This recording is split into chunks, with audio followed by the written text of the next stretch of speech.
who's the head of the Master Gardeners, does an excellent job. He's always interested in new things, and years ago he got involved or interested in bees. Holler if you need help. Okay. I'm a former beekeeper. I had bees in New Jersey. And after the varroa mites wiped out half my colonies, I got out of bees. I realized that you can't be a beekeeper unless you're a biologist. Ernie doesn't pay attention to that. He got involved, and Ernie and I went down to the bee college, and he'll talk about that. He has bees on his place, and he's really dedicated to honeybees and honey. Yep. It's yours. I'm a hobbyist. I'm not a commercial guy. Nothing against these commercial guys. They do a heck of a job of keeping us in honey. So that means you give the honey away free then, if you're not? It depends on who you are. Yeah. Anyway, thank you, Barry. And, you know, I got a lot of stuff to cover. This 45-minute class isn't going to come close to covering everything that we need to cover. It's, you could spend days on this stuff. So I'm basically going to run through the thing pretty quick. And then, you know, there's some other resources out there that I can hook you up with. Anyway, the benefit of bees, I think anybody that, most people know that they provide pollination for about 1/3 of our food source. So they're needed. And it's just not honeybees, but pollinators in general, you know, which includes wild bees, flies, anything that will pollinate certain vegetables. They also act as in the flowering cycle of any flower, whether it's wild or stuff you plant in your flower garden, for the species to succeed by pollinating the flower itself. It acts as that. So that's the essential of reproductive cycles. Indicator species, they gauge, it's a gauge of our ecosystem basically. And hopefully we can, you know, keep the bee industry going, but if we don't, we're in trouble. Everybody is. There's a decline in the population as far as, you know, domesticated hives go. As you can see, it's dropped, and my latest data only goes to 2008, so I don't know what the number is today. But in the 40s, you had 6 million hives out there in this country. Now you're down to 2.4 million. So there's been a drastic drop in that. In this country now, worldwide, it's going up. You know, China and some of these other places are actually getting into it. The types of beekeepers, you've got the hobbyist, and that's the category I fall into. It's basically you have a couple of hives, and they consider a hobbyist anything up to 25. Then they got the sideliner guy that got 25 to 250, and he basically does it as a second income or makes a little bit, dabbles in the honey extraction process and sells honey. Then you got the commercial beekeeper, which there's a number of those here in Fremont County that the number they give you is 250 to 2,500. I'd say that 2,500 today is pretty low because a lot of your beekeepers are buying out other beekeepers and expanding their hives, and that's pretty common even here in Riverton, where you had Wind River Honey here for years. They had several hives. They were one of the bigger producers in the state of Wyoming, but since then a bigger guy bought him out, and a guy out of Warland by the name of Bryant, and he actually has expanded his numbers. So, and one thing about beekeeping is, especially with these commercial guys and even some hobbyists and sideliners, their number of hives is proprietary information. And there's more than one reason for that. There's more than one reason for that, and that'll come up in my next slide. Well, what happened to that one? There aren't any. There. Regulations. Well, there is, you know, and for hobbyists, it's not a big deal, but as you get into the commercial aspect of things, it can become a big bureaucratic nightmare to register every single hive that you own. So I'm not going to call the beekeepers, you know, I think they've got their number in their head, and that's where it stays, you know, so. But according to the Wyoming law, you must register your hives with the Wyoming Department of Agriculture by April of each year. Hobbyists can have up to 5 hives, and then if they get any more than that, they start charging you a fee of $25 a year. The reason they're out there is to provide legal restrictions. The hive locations are not interfering with other beekeepers. They keep up on disease and parasites that are plaguing the bee industry, and so that's kind of what their function in life is to help with that. If you decide to get bees, you always want to check with your local city ordinances, make sure that it's okay, and probably a good courtesy to check with your neighbors, you know, and not that your neighbors, especially in a rural area, probably won't have much to say, but when you get into the urban areas, which there's a lot of beekeepers that have 1 or 2 hives in the middle of cities, that you know, it can become a problem, especially if your next door neighbor's got a hot tub or a swimming pool or something. That could present a problem. So anyway, that's kind of where that is. Hive components. I brought kind of a sample here. Basically, you've got a bottom board, which is just the bottom of the hive, and in this case, it's a solid bottom board. They also have screened ones, which we'll see in a minute. And you got a deep brood box, a honey super. In between the brood box and the honey super, you have a queen excluder, which some people use, some people don't. But what the queen excluder does, which the queen is usually the bigger bee in the hive, and the workers can get up through it, but the queen can't. So basically, the function of it is to keep the queen from laying brood up into the honey super. Some people do it, use them, some people don't. Then you've got basically frames.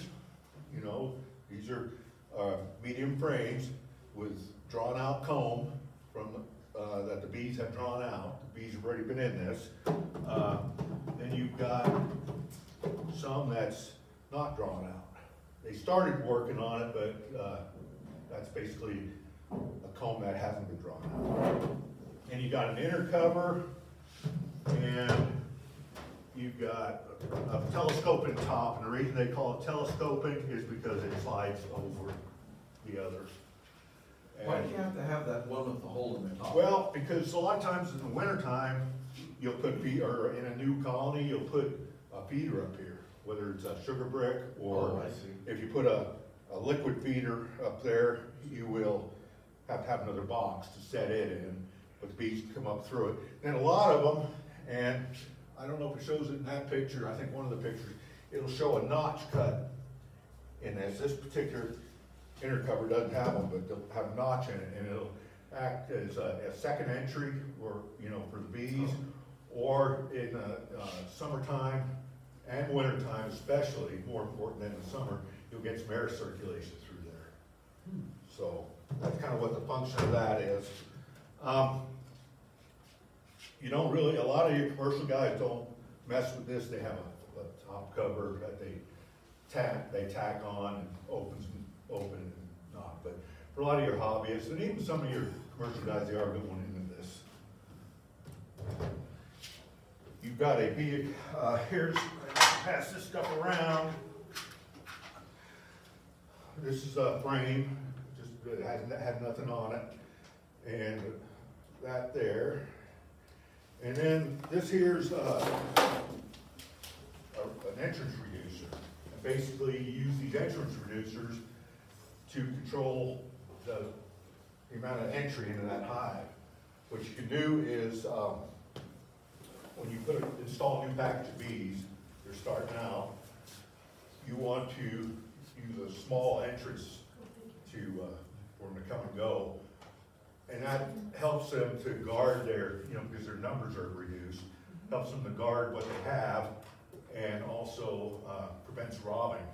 That's one thing that you run into in a bee yard, especially after the dearth, or in the dearth, which is there's not a nectar flow, bees will find another source, and once they find that, they go in there and rob another hive, which is a lot of times weaker. So, and then in the winter time, I use these to reduce the entrance. You can also, and then you can expand the entrance if you want, and then, or totally take this out, you'll have a full entrance. So, I think I covered everything there. We can pass this around.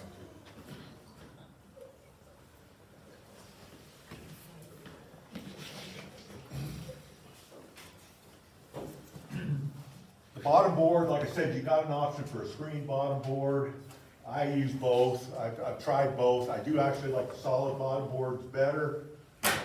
And you know, the main function when they started using these screen bottoms is they, since about the mid-'80s, the varroa mite has become a real issue.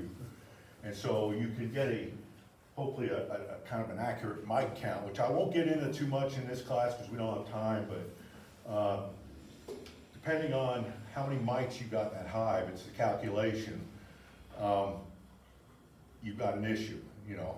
Everybody's got varroa mites. I mean, it's not something that, about the only place in the world I know, last I knew that they didn't have that issue was down in Australia and New Zealand. But That's a bug. it's a mite, you can hardly see it with your naked eye. You can, but it's a little mite, and it gets on the bee, it gets into the larva, and it can destroy a bee. You know, the stronger the hive, the better off they are to control it. Another problem you have is if it's a weak hive, they can attack any kind of disease or parasite or anything. Usually attacks the weaker of them. You know, it's the same way with trees and everything else. It's usually a weak tree that gets diseased. The same way with bees. Ernie, I thought in Hawaii they didn't have it because a lot of the beekeepers in the West get their bees from Hawaii. I don't know that. Okay. Yep, I don't know about that, Perry. But anyway, that's just another option you have. The entrance reducer, we just went over that. That is kind of what I passed around there. It's just a simple tool.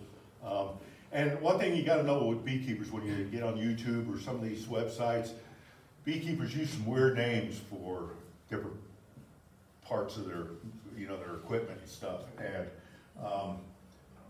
they're pretty simple names, you know, like a queen excluder. It's designed, you know, they don't have a big long name for it. It's designed to keep the queen from getting in the honey, you know. And the entrance, you know, reducer, you know, pretty obvious. The queen excluder we went over. That's the one-way deal. Now, some of these guys, there's controversy on queen excluders too. Some of your old-time beekeepers will say they are what they call instead of calling them queen excluders, they call them honey excluders or something, because they say it restricts. They claim that it restricts the worker from getting up in there and putting the honey in the cells and curing it and everything. I haven't had that problem personally. I use it for solely just to keep the queen from getting up into the honey, you know, because once she starts laying brood in the honey, I guess if you're a commercial guy, you just mix it all together and away you go. But you know, if you're a small guy, you just yes. Does a queen constantly brood? Is she always? She'll lay brood from about not quite right now, but starting when the weather warms up, she'll start laying brood and continue laying brood. And their eggs? It's the eggs, yeah. And I can get into a little bit of that as we go. Like I say, time is the big factor. We could talk about this stuff for days. There's kind of another example. Now, one thing about this particular hive that I have, that is called a Langstroth hive. And they are basically the most common. A guy by the name of Langstroth developed it back in the 1800s. Anyway, they come in, they're just basically a way to box your hives. Most of your commercial guys are using Langstroth.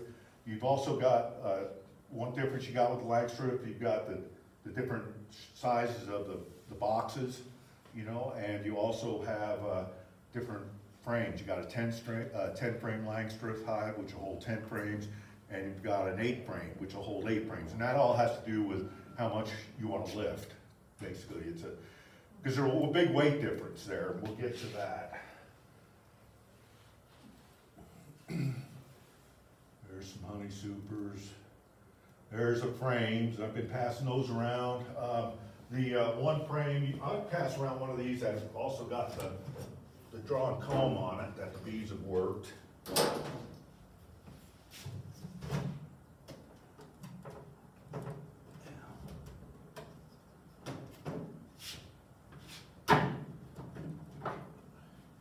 And you can see how that's beeswax that they produce out of a gland in their bodies. And so then they build up that comb. Now in a honey super, I actually use, in a 10 frame honey super, I will use 9 frames. And I learned that the hard way, because if you have them full 10 frames, a lot of people still use full 10 frames, but when you're uncapped to extract the honey, if it's not built up right, you won't get your uncapping tool in there to take the cap off. So you have to go in there with a different tool, which they also make to scrape it. It's just a time thing. I've learned that when you go and take the 9 frames out, you spread them out a little bit more, the bee will protrude the comb a little more. It'll expand the comb, and it'll be easier to uncap when you harvest the honey. So that's kind of, and an old beekeeper told me that trick. So,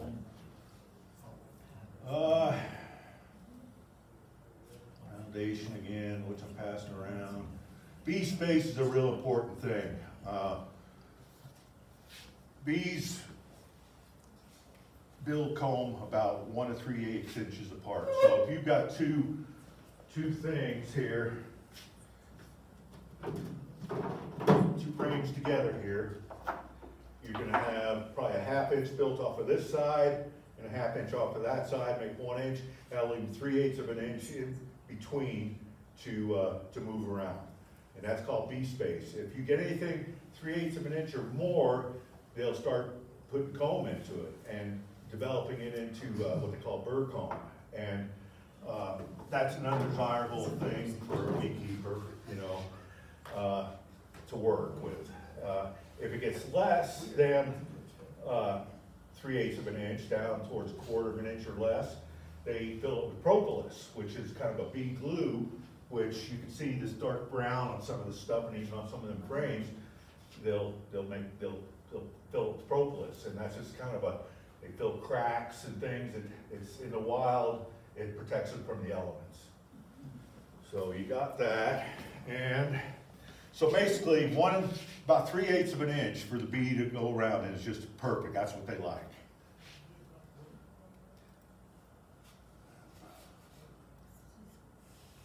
Okay, we went through the inner cover and the top cover. Tools some of the tools that you need is right here. You need a hive tool. I usually carry a couple of hive tools with me. That way you can kind of work them together.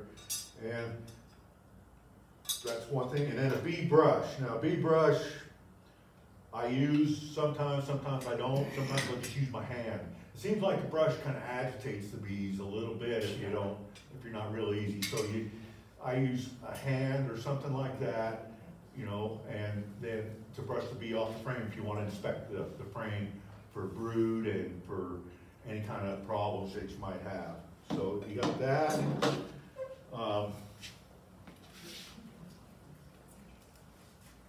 Protective clothing, that's your first line of defense. This is just a jacket with a veil, but they make full coveralls with it also.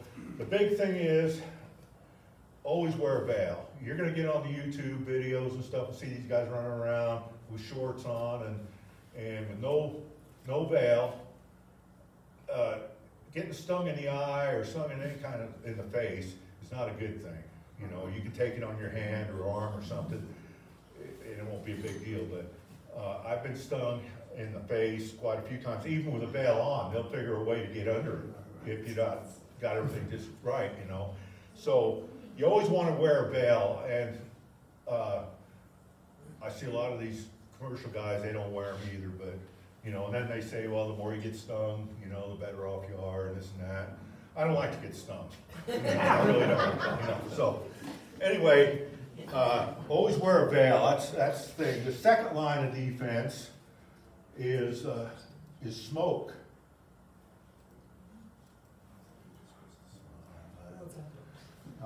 That's this guy right here, and basically you use a fuel and get a fire lit in there, and close the top. It takes a little bit to get used to doing it.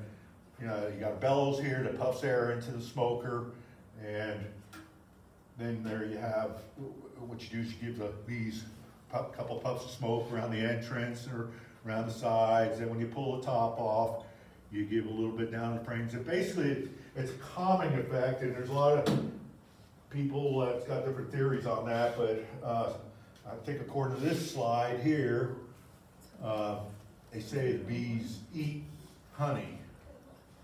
Whoops. It calms the bees by stimulating a feeding response.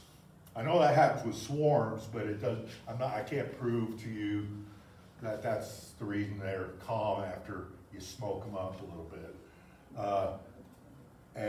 But they are right on the second bullet that they are less likely to sting when they're full of honey, because that's what they, in a swarm situation, then bees are full of honey before they swarm, and it really makes them really docile. Here's your little bit about the bee biology.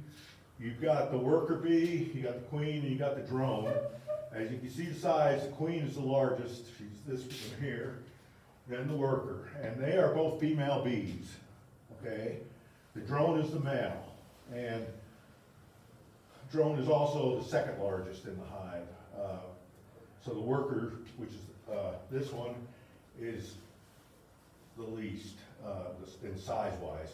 Now, as far as stingers go, the drones, which are your male bees, they don't have stingers, so they will not sting you. The worker, they got a barbed stinger, which will sting, and the queen has a stinger, but it's barbed less. And very seldom will the queen ever sting you, but I guess it's possible. And what happens with the barbed stinger with a worker bee, whenever she stings, that's gonna, the barb in that, it's gonna pull the stinger loose from her body, and she'll die. So that's why another reason, I don't think that it's a last form of defense that they use is to sting you when they feel threatened. The worker, their main function in life is just to take care of the brood in the hive, forage, and this is during their lifespan, you know, and then die. Now, a worker bee in the summertime will only live about 6 weeks, accumulate about 1/8 of a teaspoon of honey in its entire lifetime in 6 weeks. There's more than, I don't know how many eighths are in this, but you know, it takes a lot of honey that a bee produces to produce any quantity. The worker, she's unfertilized, even though she could lay eggs, she has never been bred to a drone. The queen, on the other hand, when they either produce a queen on themselves, which they can do, the worker bees, when the queen lays eggs and the eggs turn into larvae, they're fed royal jelly. And it's a high protein type of mixture that the nurse bees will feed the larvae. And for 3 days, the bees will be workers.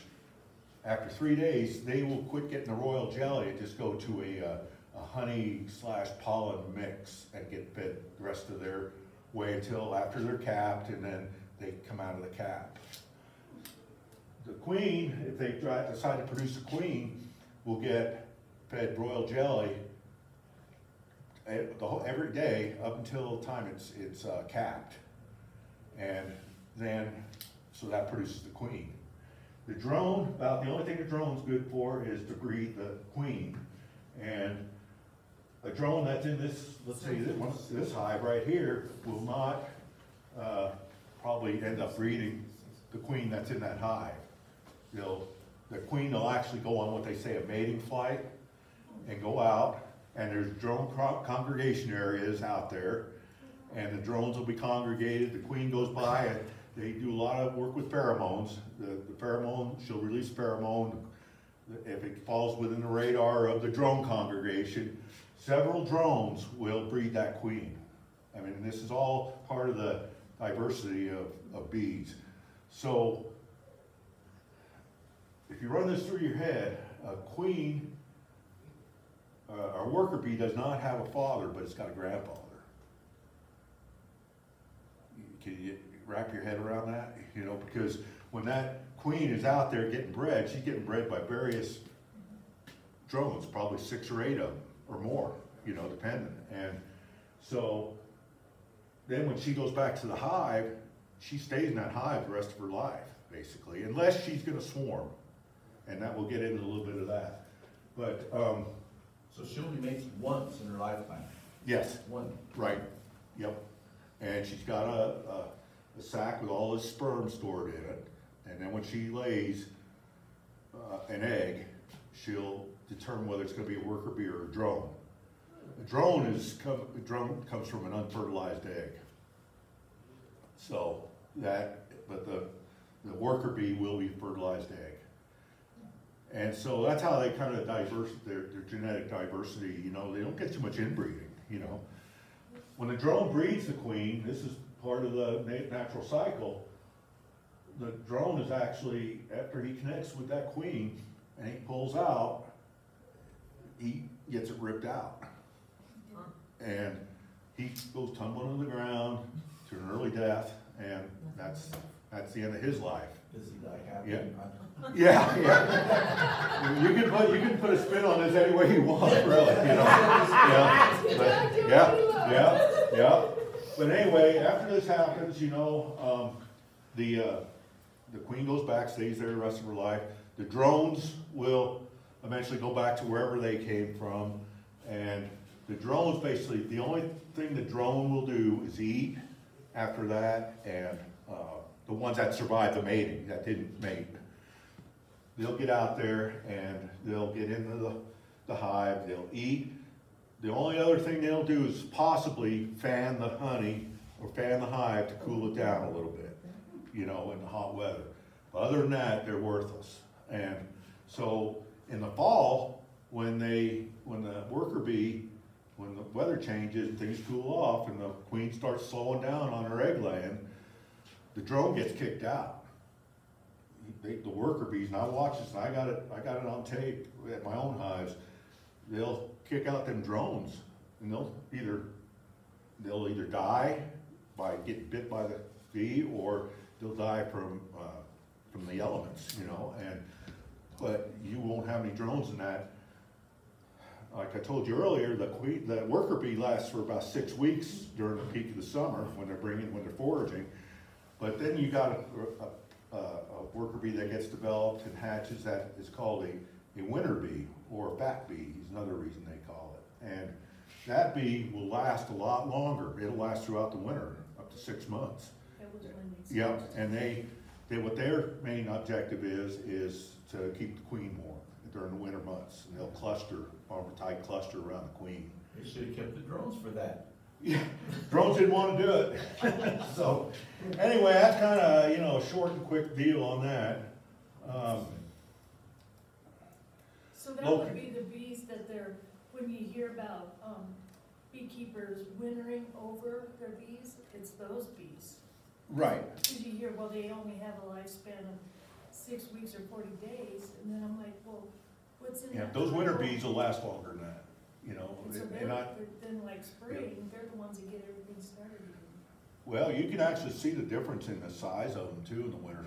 The winter workers are a little heavier, you know, and I think a lot of it has to do, they're not out foraging. That's what actually wears them out, is them worker bees that go out and forage, it's about the last 2 weeks of their life they're doing that. The other time, they got other things that they do inside the hive, and that's tending to brood and cleaning the queen and feeding the queen, and then about the last 2 weeks of their life cycle is when they're out foraging and bringing stuff back to the hive.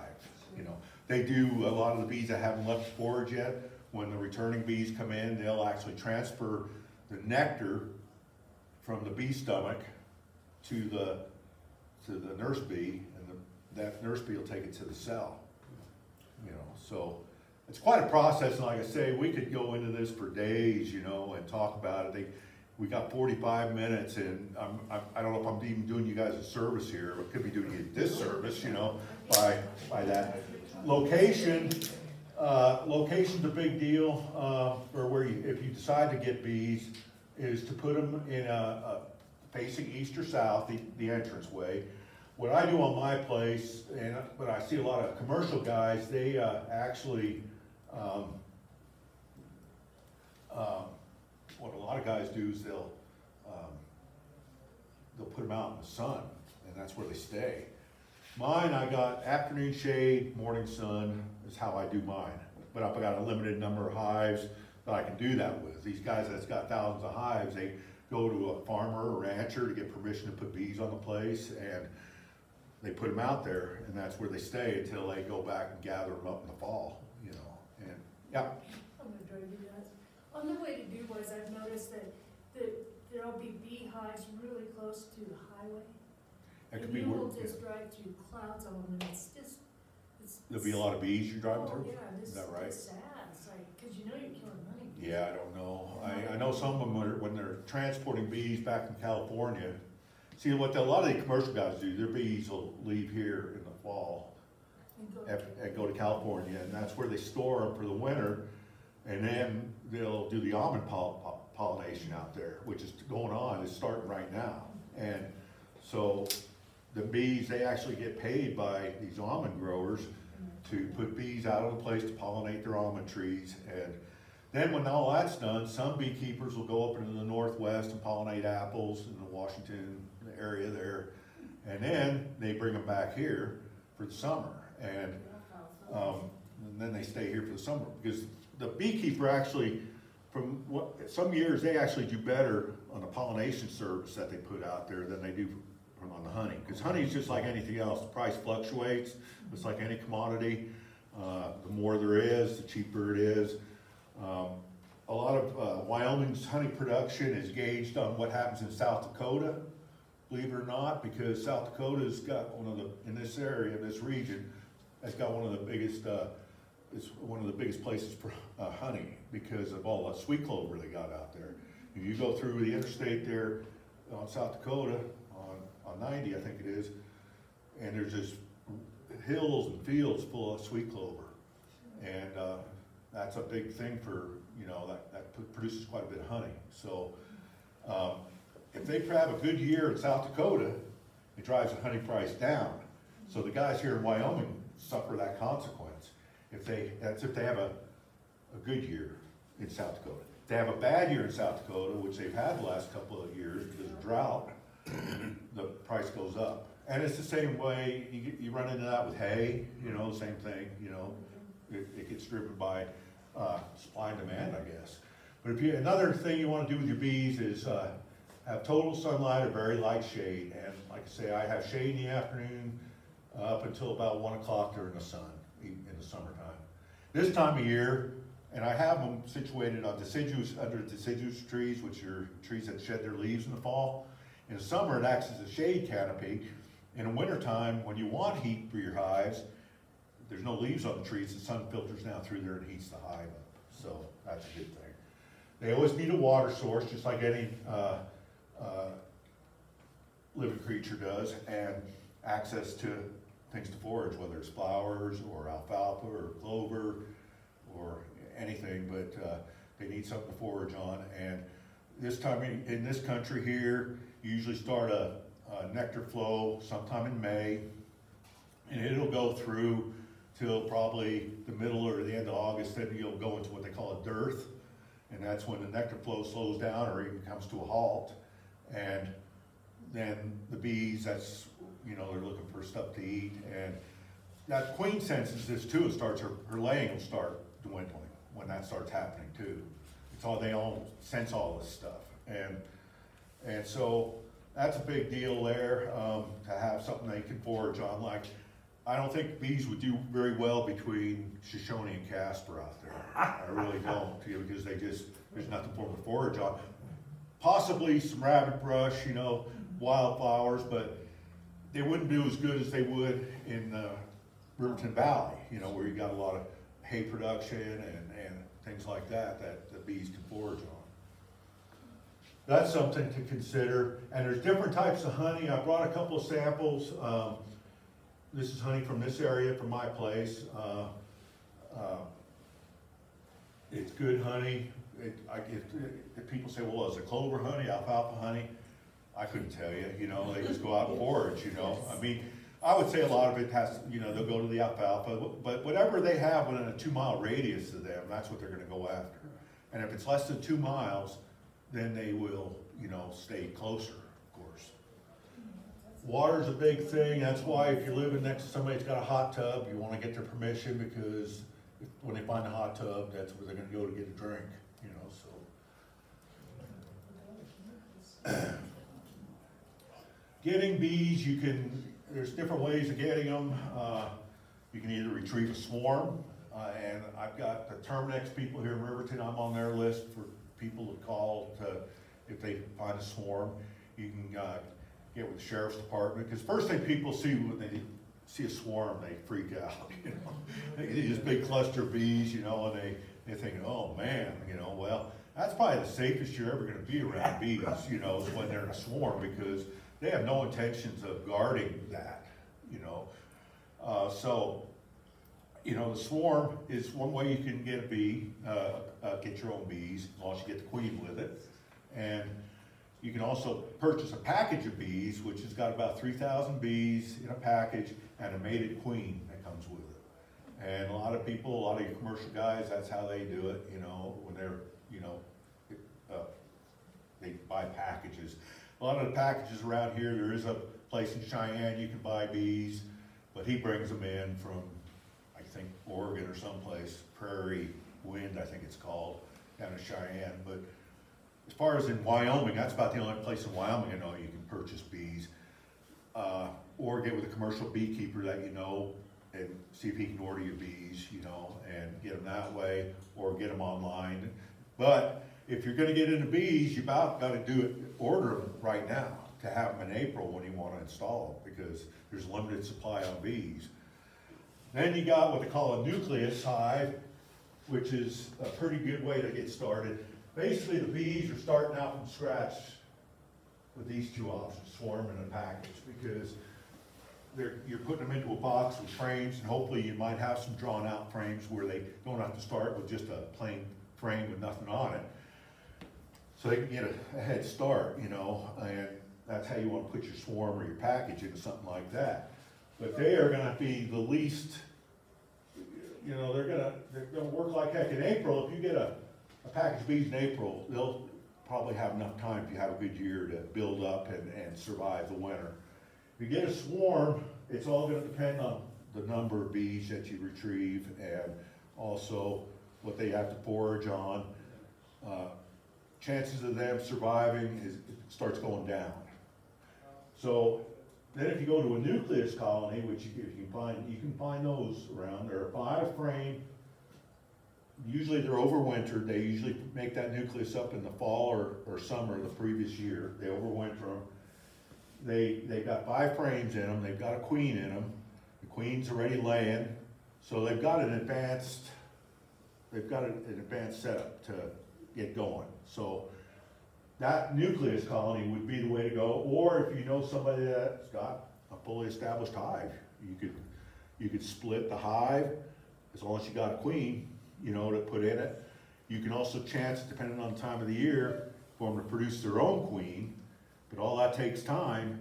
And with our short season here, the later you get in the summer, even for a swarm, if you get a swarm in May, that's not too bad. You know, you can chances are you can get it to survive, but if the later it gets in the summer, June and July, which the swarming season will start slowing down, you know, because basically the reason they swarm is they get overcrowded. That's how they reproduce themselves, basically, in nature, is the queen will take half the workers and find another home. And but the later you get to catch a swarm, the harder it's going to be for them to make it through the winter. So, Could you talk about prices? What would it take to establish one colony buying new equipment? okay, as far as buying equipment, prices are going through the roof, so don't quote me on them. Yeah. Lumber prices are getting crazy, so I would say right now to get a deep box, Honey Super and Supremes, you're probably looking at about $300 a hive. Yeah. You know, and that's putting it together yourself. You can buy them already cut out, and you know, with the box joints and stuff cut out in them and things, you know, and put them together, assemble them and paint them. You know, you can do that yourself. Frames, you can do the same thing. You can buy them, disassemble and put them together yourself. But I'd say you're looking at about $300 per hive for the woodenware. Package of bees will run you about 180 right now. It'd be about 3 pounds, 3 pounds. 3 pound package, yep, Yeah. yep. And then a nucleus will run you over 200 for a nuke. And established hive, whatever the farmer or the guy or the honey producer charges you, you know. I don't see that option very much at established hive thing. You might be able to find that if somebody wanted to get out, but your commercial guys aren't going to sell you an established hive. So, is there any other questions? I do. Yeah. Actually, I have a comment. I think it's wonderful that you guys are putting information out there about honeybees and that swarms aren't scary and to call, because I think that's made a difference in people spraying them. Well, exactly. I've heard a few. I don't charge anything to retrieve swarms. I feel it's free bees, you know. The Terminex, from what I understand, and don't quote me on it, but from what they have told me, they can't go out and kill honeybees. If somebody calls them to say they got a swarm, they can't go out there and spray them or remove them. They can, like wasps and hornets, things like that, but not honeybees. Like legally, or they? Legally, right, right. I did have a guy downtown have swarm bees at his business. And they found a place that got under his eaves and everything. They already found a home, basically, and that it's already transferred from a swarm into a final resting area. And he was getting bees inside the building and all kinds. It was kind of a mess. Me and my buddy went out there and got what we could, and luckily we got the queen because it survived. But I said, I don't know what to do except to get a contractor in here and start tearing some of your awning down, and we can try to get the bees that way. He said, I'll just call Terminex, and I said, well, you go ahead. I don't know whatever happened, you know, I don't know. Terminex never called me, but I doubt anything happened. I think once I got that big batch of bees that was still clustered on the outside and got the queen, I think his problem started probably going away, you know. Very rapidly. Yeah. Because the workers would probably leave too. When they don't smell that queen anymore. See, it's all pheromone driven, the whole thing. The swarm is, you know, that's why a lot of times when you retrieve a swarm, you take it home. It's a good idea to go back, because sometimes the scout bees will come back to where, and you'll have a little bitty cluster, you know, because the smell of the queen's still there. And so it's good to go back and try things. There's different ways of retrieving swarms. I do it the old-fashioned way, just get my hand in there and sweep them into a box. But there's vacuums you can use now, which don't go out there with a shop vac because it's too powerful, but go out there with they got special vacs that, you know, don't have the suck that a shop vac does, and you can retrieve bees that way. Oh, that's fun. But So you have to, yeah. with some of those swarms that come later, do you end up feeding them over the winter? You can, and see how they do, you know. It's just a percentage. You're gonna lose some, you know, because they're not gonna have the numbers. They need the numbers in the wintertime to form a good cluster to stay warm. Because those bees that form that cluster, the queens that build that cluster, that's their main objective, is to keep her warm, okay? but them same bees rotate in and out. They're not the same bees that are out the outside freezing their butts off are gonna get in there and warm up at the center. And the bees that are in the center will move out, and they just keep rotating. And that's why it's a good idea. You need to have honey stores in there for them to provide them with food. And then the weather's got to cooperate somewhat with you, because the bees do need to get out. They can't be cooped up from Thanksgiving until 1st of March, because they will get disease. Nosema is one of them. It's a dysentery type of disease where they get diarrhea and they'll die that way because they can't get out on a cleansing flight, what they call it. You get a good day like yesterday. My bees were out in full force yesterday, and what they do is they go out on a cleansing flight. They relieve themselves. They may get a drink of water if they find it, and then come back. You know, and if they don't get chilled on the way back, they enter the hive and cluster back up. The bad thing about what I'm worried about this winter is that's been happening almost too frequently, and I'm sure you're going to lose some bees to, you know, they won't make it back because they get chilled. So if that keeps happening, a small percentage of bees keep coming out, and you're going to start your cluster's going to go down. And so I'm not sure there's nothing I can do about it. You know, I mean, it's their deal. There's nothing I can do about it at all. You know, so just make sure they've got plenty of food stores in there. And if you get a too cold of a winter and they can't get out, I told you about the nosema and the dysentery, but they also will get to a point where they can't move inside that hive to get food because they stay too tightly clustered, and they'll die from starvation even though there's resources for them right in the same hive. They just don't get to it. Another thing that kills honeybees in the wintertime is condensation. You've got, if you don't have the right type of ventilation in the hive, or stuff to try to prevent condensation because they produce heat. So the heat, the hot air that they, or the hot temperatures they produce plus the cold air, they will eventually, you know, it'll condensate, it'll rain on them, and they'll kill them that way. So. But anyways, you see in the package, you get a package of bees, and then you get the queen is in a separate cage. And I had a couple queen cages, I didn't bring any with me, but it's a little cage like that. It's got a little cork in the side and the end of it. And the queen's in there, and sometimes you'll get them shipped to you, and they might have a couple of workers in there with them. But the ones I've always dealt with is just a queen in that cage. Well, you take that cork out, and you either put a little miniature marshmallow in there or a piece of hard candy, and you replace the cork with that. Make sure the queen doesn't get out. And then you hang that, you put your package of bees in that hive, then you hang the queen in there, and her pheromones they'll either accept her or they won't accept that queen. And they'll start eating through that marshmallow or that candy, and to the point they'll eat through it, and then she'll get out. And chances are that they get to that point, hopefully they accept her. You should go in about a week after you put a package of bees in and see that she's not in the cage anymore. And then a couple of weeks later, start looking for brood, you know, and that, yeah. If they don't accept her, what? They'll kill her, yep, yep, then you'll be queenless.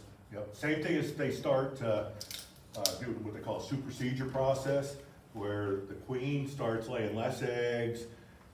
They can sense all this stuff, and she's not being as productive as she was, you know. Well, what they do is they start providing supersedure cells in the frame. They start making new queen cells, and they'll do numerous queen cells. And those are those cells that will continue to get the royal jelly until it's capped.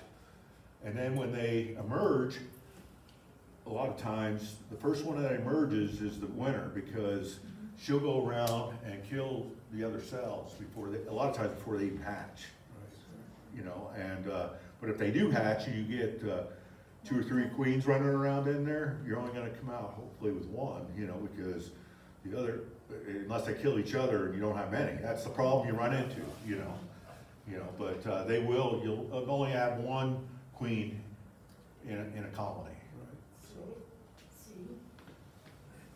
I watched the YouTube video, and they were showing the queen that emerged starts chirping. They make noise, The yeah. others start chirping back at her, and it's Yep. like, come and kill me, come and kill me. Yep. And then we'll kill the ones even that are having. You can get queens. I've been to these commercial guys and they've got a bunch of queens because they're requeening some of their hives, Mhm. and they're talking to each other in there, and you can hear them. It's a little chirp like sound like a cricket. Yeah. Yep, yep, Do wasps pollinate? yep. They do. They sure do. So that means I need to quit killing them? That's what I'm saying. You know, you need pollinators, not just honeybees, but all different types of flies and wasps and. I've not ever seen a wasp on a flower bed. Well, I've actually had wasps in my greenhouse to where they help me pollinate my tomato plants because your honeybees, for some reason, do not like tomato plants. They love cucumbers and squash and stuff like that, honeybees do, but for some reason they don't like the tomato plants. So mostly what I can see on my tomato vines are bumblebees or wasps or flies, and that's what pollinates my tomatoes. That's good to know. So, or myself, I'll go through there and shake them, and that'll pollinate the blossoms too. See, a tomato and a pepper, and they've got different blossoms than like a cucumber or a cantaloupe. They've got separate blossoms. They've got the male blossom and a female blossom, where tomatoes, it's all in one blossom. So, do you have any recommendations of books for a beginning beekeeper? There's a lot of stuff online. There's a guy named Bob Benny. He does a lot with bees. He's a good mentor. There's an outfit, perfectbee.com, that is an online deal, but it costs, you gotta pay to join that. But they've got webinars and an academy that you can take a course, you know, that kind of thing. So, I didn't get through the whole video. One thing I can promote is, and I'll give these to you, because whatever I showed you here is in this handout. So, and this is there, plus more. But this handout was actually Tina Russell, who used to be an extension educator. I got her permission to distribute it and show it. We've worked together for a lot of years, and she actually said it was okay for me to do this. I always try to make sure it's okay with the individual that's made the thing, you know, so. Anyway, and then there's the Wyoming Bee College that will be taking place in March down in Cheyenne. That's put on by the extension folks down there, Catherine Wisner, and you can take one of each of that and pass it around. If you want to make a trip to Cheyenne, you know, in March, and that's a 3-day deal. Good, thanks. How are you doing? Good.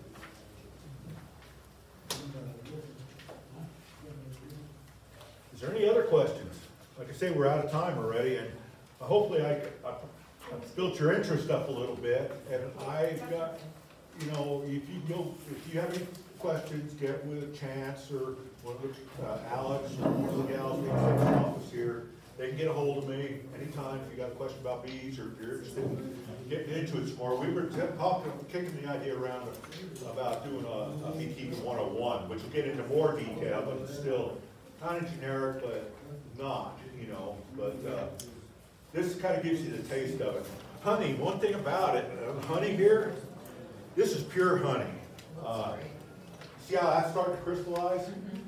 That is a very, you know, that's a very good sign of pure honey. This is the same honey, except I warmed it up a little bit and got it, you know, liquefied. Now, if you get honey, if you buy it from a local guy or at the store or whatever, don't never put it in the microwave oven to thaw it out, because that'll take all the good enzymes out of it, everything else. If you've got to warm up honey because you don't want to crystallize, please try to warm it up slow and on low heat. You know, it takes a little bit of time to be done, but it'll keep the purity of the honey. You know, once you start heating up honey, that's a problem you'll run into, is it'll start losing all its good benefits. It'll still taste like honey, but a lot of times we're getting the raw honey from the guy around here that for the purpose of health, you know, it's a good health thing, and, you know, it's got, a lot of times when they're filtering it, they're not filtering like the big commercial outfits. They're filtering somewhat to get nails and bee parts and stuff that might get trapped in the honey out of it. But as a whole, it's a lot of the pollen particles will stay in it and things, and it'll produce a lot healthier honey for you. It's good to know, because I Excellent. I'm sorry it's so short, I could talk bees for days. Very interesting, thank you. Okay, you betcha. You're really busy.